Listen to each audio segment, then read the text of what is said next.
Terima kasih Tuan Yang di-Pertua. Tuan Yang di-Pertua dan Dewan Yang Mulia ini. Minggu lepas, Yang Berhormat dari Pasir Mas berkata bahawa syarat-syarat yang dikemukakan oleh pelbagai pihak bagi menyokong Belanjawan 2021 ini bagaikan syarat Puteri Gunung Ledang, iaitu dan saya memetik kata-kata beliau, syarat itu bukan dengan tujuan untuk pinangan itu diterima, tetapi signal bahawa pinangan itu ditolak. Sebenarnya Tuan Yang di-Pertua, mengikut sejarah Melayu ataupun Sulalatus Salatin, apabila mendengar syarat Puteri Gunung Ledang tersebut, Sultan Mahmud Shah yang meminang berkata bahawa baginda boleh bersetuju dengan syarat-syarat luar biasa seperti Jabatan Emas, Jabatan Perak, hati nyamuk 7 dulang, hati kuman 7 dulang, air mata 1 tempayan, air pinang muda 1 tempayan. Semua itu okey. Kecuali satu saja syarat yang tidak boleh terima, iaitu darah puteranya sendiri, 1 mangkuk itu tiada sampai hatinya. Tuan Yang di-Pertua yang saya hormati, negara kita kini berada dalam satu keadaan yang luar biasa.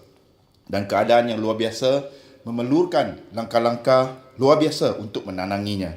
Saya tidak rasa syarat yang dibangkitkan oleh pembangkang, termasuklah lanjutan moratorium secara automatik, peningkatan bantuan kebajikan sehingga RM1,000 sebulan, pemansuhan jasa dan sebagainya ialah syarat Puteri Gunung Ledang.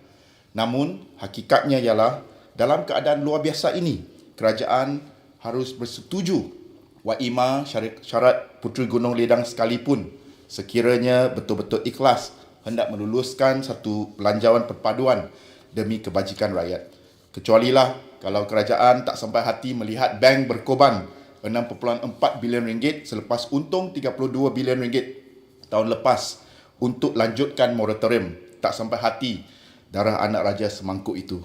Di sini, kerajaan sebenarnya perlu meletakkan kepentingan rakyat dan perniagaan kecil sederhana Malaysia sebagai asas pertimbangan Belanjawan 2021 dan bukan kepentingan korporat semata-mata. Belanjawan 2021 sepatutnya menjadi perisai ekonomi kepada semua lapisan masyarakat Malaysia.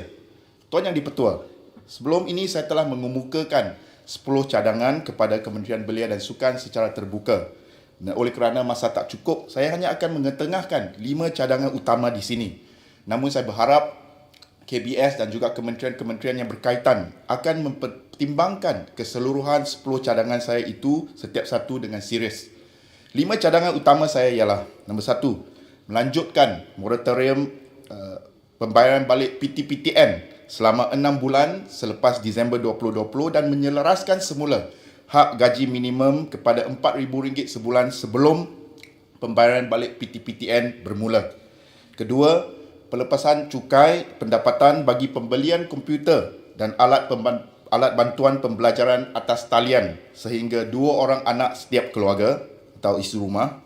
Ketiga, memperluas geran khas prihatin RM3,000 one-off untuk merangkumi golongan belia yang berminat dan serius untuk memulakan perniagaan kecil.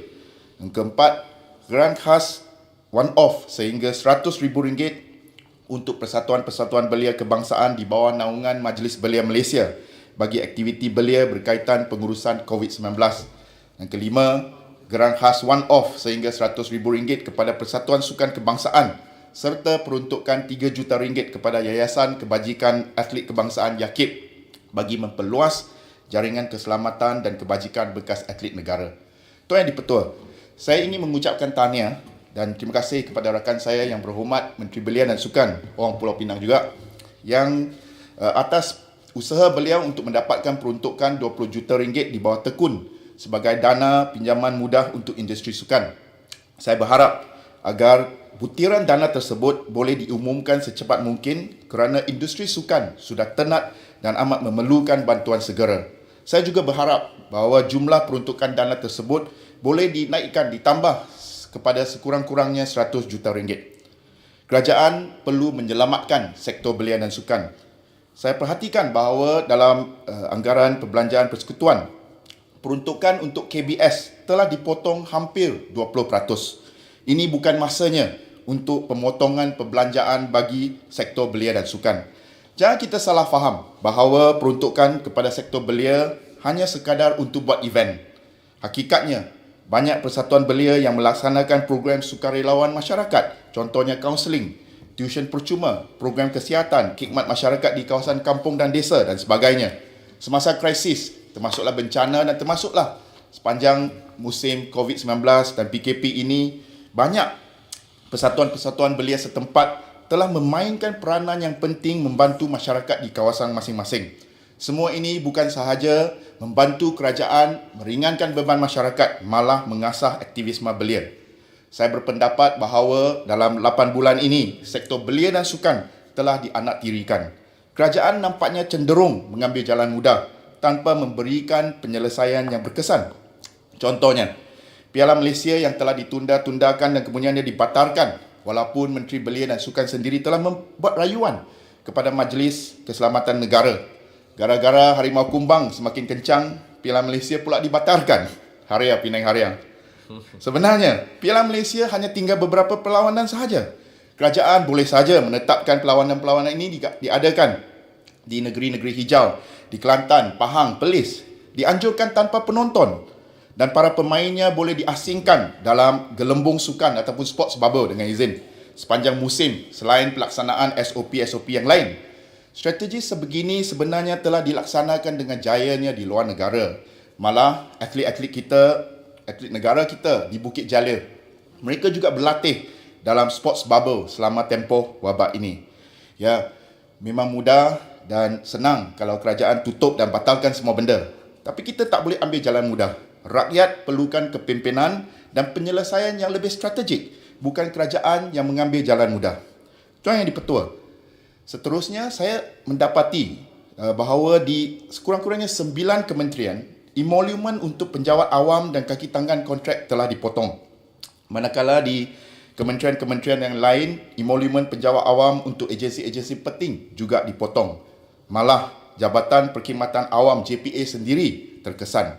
Di KBS contohnya, bagi pembangunan belia dan sukan, emolumen telah dikurangkan hampir 6 juta ringgit. Sebahagian besarnya merangkumi pemotongan emolumen di Jabatan Belia dan Sukan Negara, iaitu hampir 5 juta ringgit.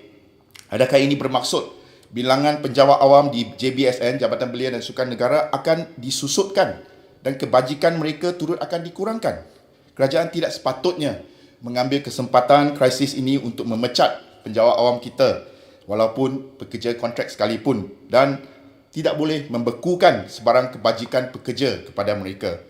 Bagi Kementerian Dalam Negeri pula, emolumen dikurangkan sebanyak 58.6 juta ringgit. Di masa anggota polis kita dikerah ke barisan hadapan bekerja keras melindungi rakyat, emolumen polis telah dikurangkan lebih kurang 124 juta ringgit.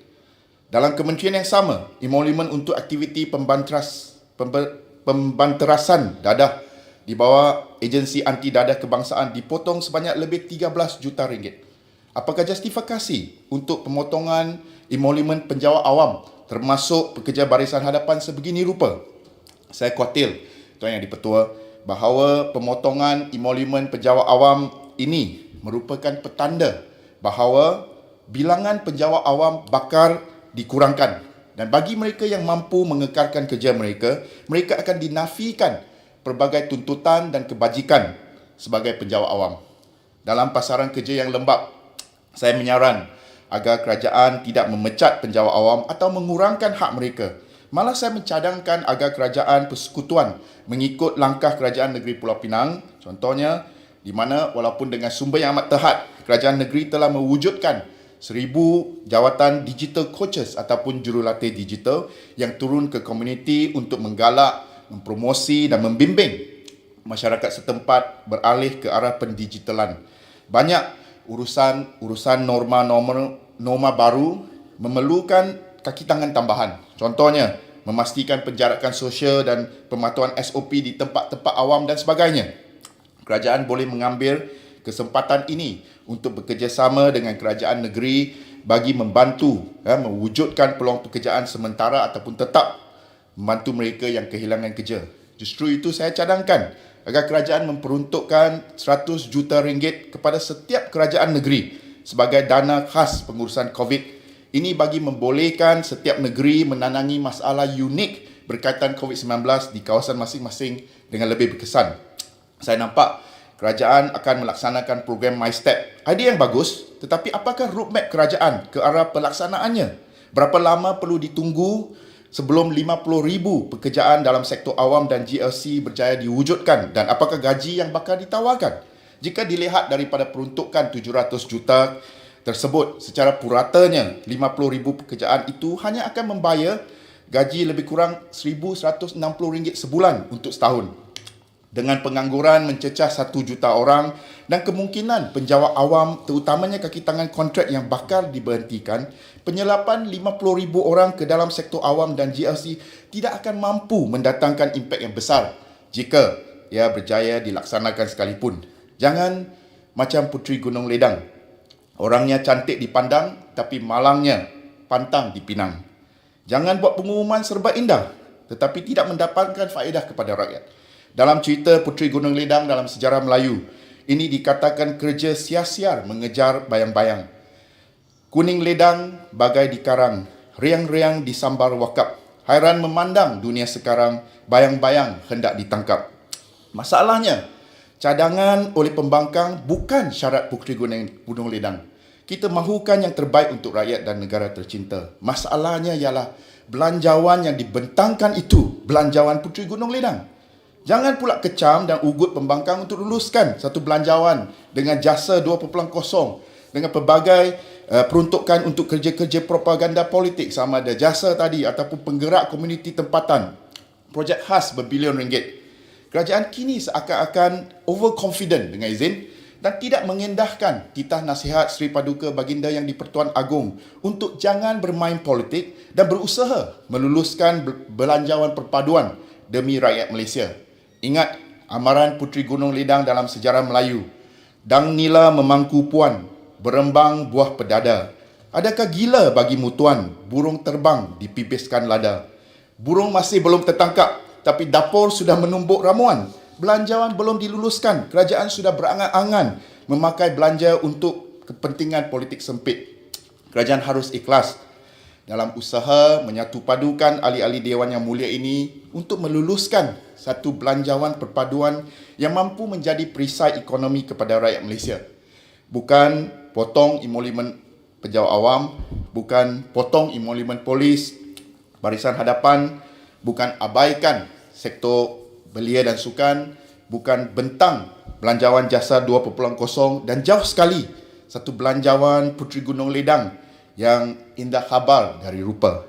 Belanjawan kali ini mestilah benar-benar meletakkan wang ke tangan rakyat dan perniagaan kecil dan sederhana Malaysia.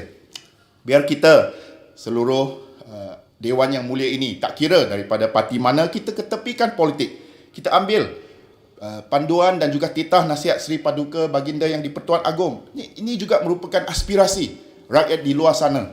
Kita ketepikan politik, kita fokus kepada melindungi nyawa, menyelamatkan mata pencarian dan memulihkan semula kualiti kehidupan rakyat Malaysia yang sudah terjejas hampir 11 bulan ya, dengan keadaan wabak COVID-19 ini. Saya percaya kalau kerajaan betul-betul ikhlas dan jujur ya, ingin meluluskan satu belanjawan demi kepentingan rakyat, maka ambillah cadangan-cadangan yang telah saya kemukakan tadi, termasuklah cadangan-cadangan yang telah dikemukakan oleh rakan-rakan seperjuangan saya dalam Dewan Yang Mulia ini. Sebab akhir sekali, apa yang kita nak ialah untuk meluluskan satu belanjawan perpaduan, bukan belanjawan politik ataupun belanjawan pilihan raya ataupun belanjawan Puteri Gunung Ledang demi kepentingan rakyat Malaysia. Sekian, terima kasih. Terima kasih Yang Berhormat Bukit Mentajam. Sekarang saya jemput Yang Berhormat Pasir Salak